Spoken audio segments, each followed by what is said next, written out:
Neste vídeo eu faço uma análise do filme original Netflix Contra o Gelo, do diretor Peter Flynn, com e sem spoiler. Eu vou falar sobre o final explicado do filme, mas não se preocupe, porque se você quiser saber apenas do resuminho do filme para ver se ele te interessa ou não, eu vou avisar quando chegar na parte do spoiler. Então assiste esse vídeo até o final, mais ou menos até a metade, se você preferir.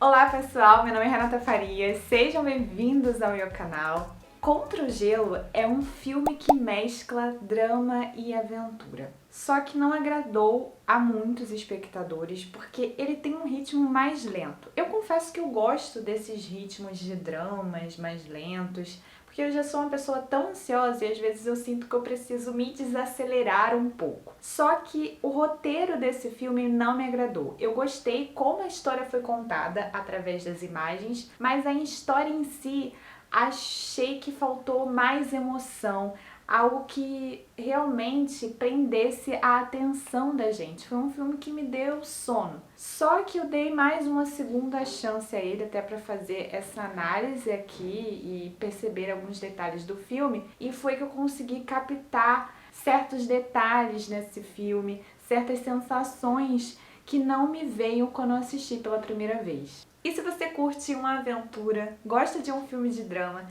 já se inscreve nesse canal, porque 3 vezes por semana eu trago novidades de filmes e séries. E se você quiser contribuir com o projeto, muito simples, apenas deixe o seu like, você vai estar ajudando de forma grandiosa para que o projeto se mantenha aqui na plataforma.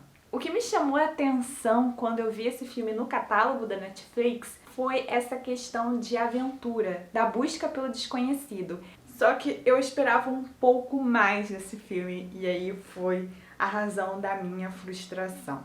Mas a questão é que a gente vive também em um mundo de efemeridades, a gente vive nesse mundo consumista e é impressionante como um filme de ontem, daqui a 2 semanas ou menos, já está batido. Então, às vezes, a gente não se permite também apreciar devagar a arte, a tentar entender os detalhes, e para isso é preciso paciência, é preciso tempo. Então eu falei assim, não, vou me permitir assistir esse filme novamente, mesmo tendo achando chato. E aí foi que eu fui conseguindo captar as mensagens dele. A mensagem para mim no final, que eu vou revelar nesse vídeo, foi tocante. Ainda mais quando eu percebi que era um filme inspirado em uma história real. E eu fiquei pensando, nossa, sabe, como uma pessoa conseguiu sobreviver a desafios da natureza, a falta de comida, ao frio intenso, aos possíveis ataques de urso polar.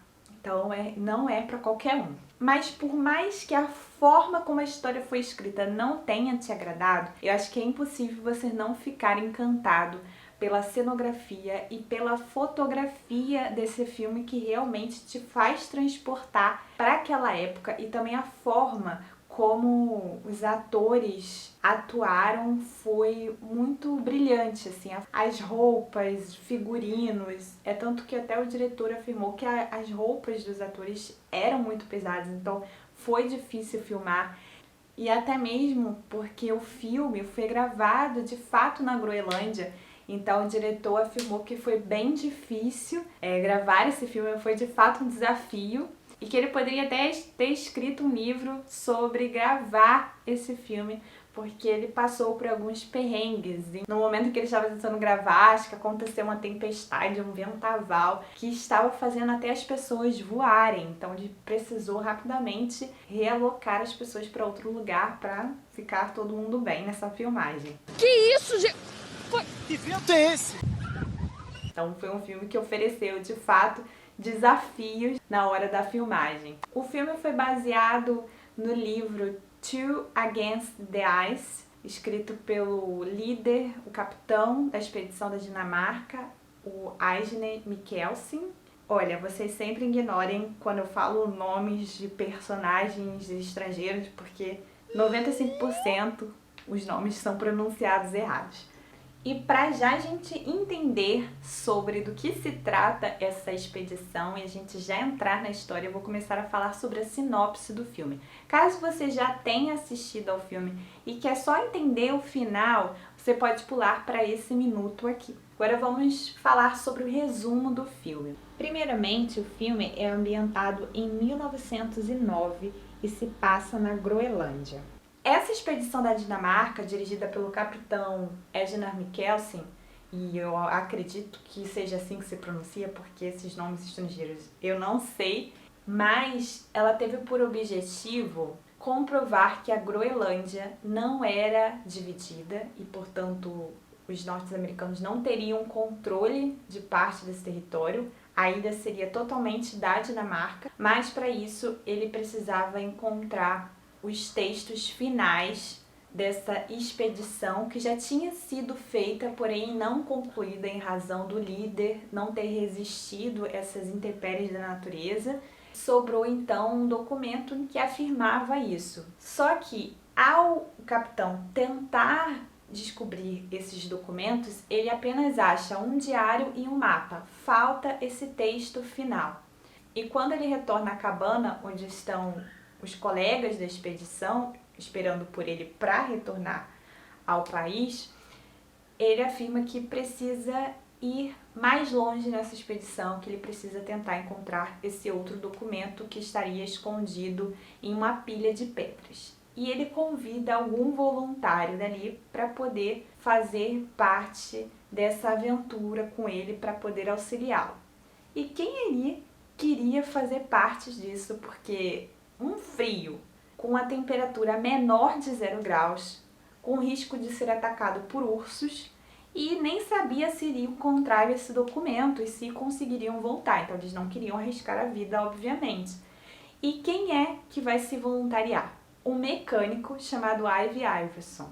Só que ele não tem experiência nenhuma nisso. Então é colocar a sua vida em risco e praticamente não ajudar o capitão da expedição de Dinamarca. E é interessante quando ele se convida, porque o capitão está no barco e a forma também do ângulo da câmera. Quando ele está falando, no caso o Ive Iverson, que é o mecânico, a câmera é colocada em um ângulo para cima, apontando para o capitão, então indicando essa superioridade do capitão. E quando o capitão fala, a visão do capitão é um pouco do Ive Iverson como sendo um pouco inferior a ele. Então dá essa ideia de uma hierarquia, que o capitão estaria controlando toda aquela expedição. E claro, como o capitão queria continuar esse seu sonho de poder constatar que a Groenlândia era da Dinamarca, ele aceita a ajuda do mecânico e assim os dois vão em busca desse tesouro final para martelar que a Groenlândia era da Dinamarca e não dos Estados Unidos. E assim encerro minha sinopse sobre o filme. E agora eu falo sobre o final explicado para quem assistiu e talvez tenha ficado com algumas dúvidas no ar. A primeira pergunta é: os dois colegas, que na verdade se tornaram amigos, e amigos até o fim da vida após essa expedição, eles conseguem concluir o que queriam? Eles conseguem comprovar o que queriam? E a resposta é sim. Eles acabam encontrando esse tesouro final em uma pilha de pedras e eles escondem em um local da Groenlândia. Quando eles retornam para avisar aonde tinha escondido para os colegas, eles percebem que os colegas já não estão mais na cabana, que eles já tinham saído daquele local. Por quê? Porque estava vindo uma tempestade ali de gelo e eles sabiam que poderiam correr risco de vida e não sabiam nem se esses dois iriam voltar. Então eles resolvem buscar esse tesouro de volta para a cabana e ficam à espera de que alguém possa vir aparecer. E a gente descobre que esses colegas da expedição tinham deixado comida para abastecê-los por 1 ano. Então por isso que eles estavam desesperados para que alguém fossem buscá-los, porque depois disso, como que eles iriam sobreviver ali naquele gelo sem absolutamente nada para comer? E assim eles enfrentam desafios para tentar superar, por exemplo, ataques de urso polar. É tanto que até o capitão, ele é quase atacado, na verdade ele é atacado, mas só não é morto, pela ajuda do Iverson. E também superar essas temperaturas desafiadoras. Portanto, esse é um filme que ele passa essa mensagem de resiliência e de persistência. Como a gente pode continuar a prosseguir num sonho quando já praticamente ninguém acredita mais em você, quando apenas uma pessoa só está ali para te apoiar, e como a gente deve dar essa importância a essa única pessoa que está ali com você, que está acreditando em você. Às vezes não é preciso de milhares, mas precisa às vezes apenas de poucos para você compartilhar aquilo que você acredita e não poder desistir. E a importância também da amizade. Achei muito bonito o vínculo que os dois foram construindo nessa expedição. E assim eles vão enfrentando fome, frio, sede, até que, graças, eles são achados e são levados para a Dinamarca e recebem um prêmio por essa grande descoberta, por essa coragem de desbravar o desconhecido. Para vocês terem uma ideia, eles ficaram 865 dias na Groenlândia. Isso dá mais de 2 anos. Então, foi tenso. Ainda mais quando a gente sabe que isso não foi no filme. Isso de fato aconteceu. Foi uma história real. A respeito da Nadja, uma personagem muito importante para o capitão. Ela de fato existiu? Ela está morta? Ela está viva? Ela fez parte da alucinação do capitão? Porque a gente sabe, né? Sobreviver a esse ambiente com fome, com sede, faz com que a gente perda a nossa capacidade de raciocinar, a nossa capacidade de agir, e a gente começa a ficar alucinado e louco. Então, em alguns momentos a gente vai ver que o capitão e até mesmo o Ivan diz que viu o avô, ou seja, eles começam a ter certos delírios. E esse delírio do avô do Ivan é um forte indicador de que a Nadja ela está viva, que as recordações que o capitão tem da Nadja é de uma pessoa ainda presente.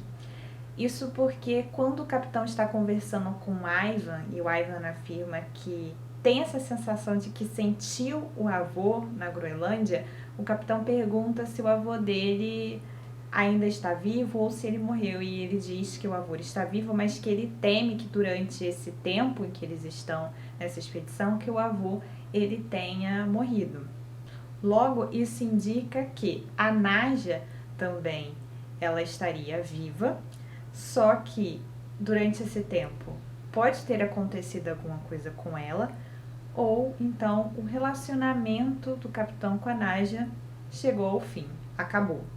A Nadja, de fato, ela existiu. No início do filme, se vocês prestarem atenção, em que o capitão está conversando com uma pessoa da expedição, ele pergunta, mas isso é loucura, você ir para essa expedição, você vai deixar a Nadja? Então a gente já percebe que ali tem provavelmente ou uma namorada ou uma esposa do capitão que talvez ele possa colocar esse relacionamento em risco. E durante a expedição, quando o Ivan está conversando com o capitão e que ele mostra uma fotografia que ele teria achado no navio, e ele começa a criar certas fantasias em relação a essas mulheres, inventando o nome, e ele pede para o capitão escolher uma, ele escolhe logo uma que está assim, com um rosto bem borrado, não dá para ver nitidamente quem é essa pessoa, e ele coloca o nome de Nadja, que foi a mesma pessoa que foi mencionada no início do filme. E depois ele começa a ter alucinações dessa mulher. Ele a vê num balão, depois ele a vê na cabana, tanto que ele até tem ciúmes com o Ives. O Ives pensa que na verdade ele está falando da mulher da fotografia, não que ele de fato está tendo essas alucinações. Só que no dia da premiação ele vê a Nadja no palco, ele se confunde entre o que pode ser verdade e o que pode ser imaginação. E ele pergunta ao Ivan se existe de fato uma pessoa ali perto do palco, e o Ivan diz que sim. E aí ele vai ao encontro da Nadja e de fato esse encontro se concretiza. Aquele abraço foi de fato real e não da imaginação do capitão. É tanto que quando termina o filme, fala que o capitão, após 1 ano, se não me engano, 2 anos, ele se casou com a Nadja. E o capitão e o Ivan foram amigos até o fim da vida. E aí, o que vocês acharam do filme? Deixa aqui nos comentários. Foi um filme que prendeu sua atenção? Você quase dormiu no final? Gostou? Não gostou? Deixem aqui, a gente se vê no próximo vídeo.